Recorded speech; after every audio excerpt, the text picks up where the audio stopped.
Adına kolay gelsin. Var mı? Baba Allah'a emanet ol. Görüşürüz.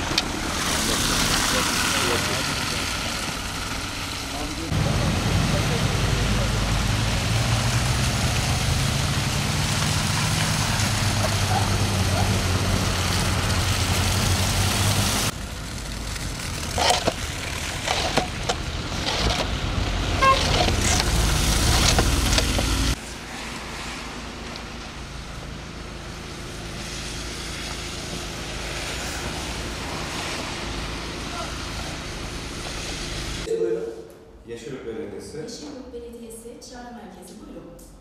Bir saniye. Mahalle isminiz neydi? Sokak, cadde ismi var mı? Yeşilyurt Belediyesi Çağrı Merkezi. Peki efendim, hattan ayrılmayı lütfen aktarıyorum.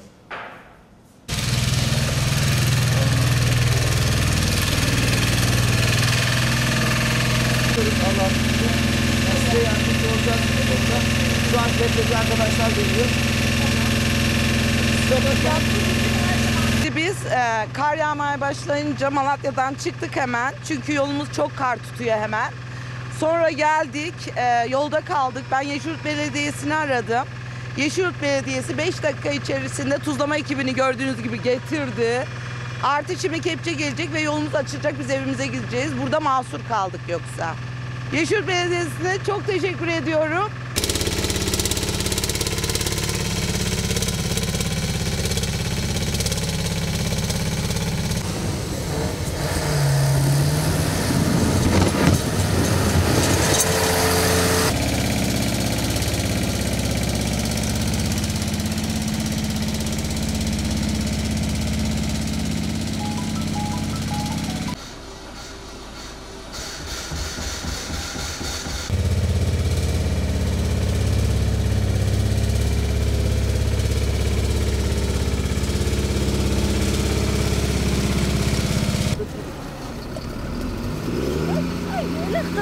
Çocuğu tutsana ya.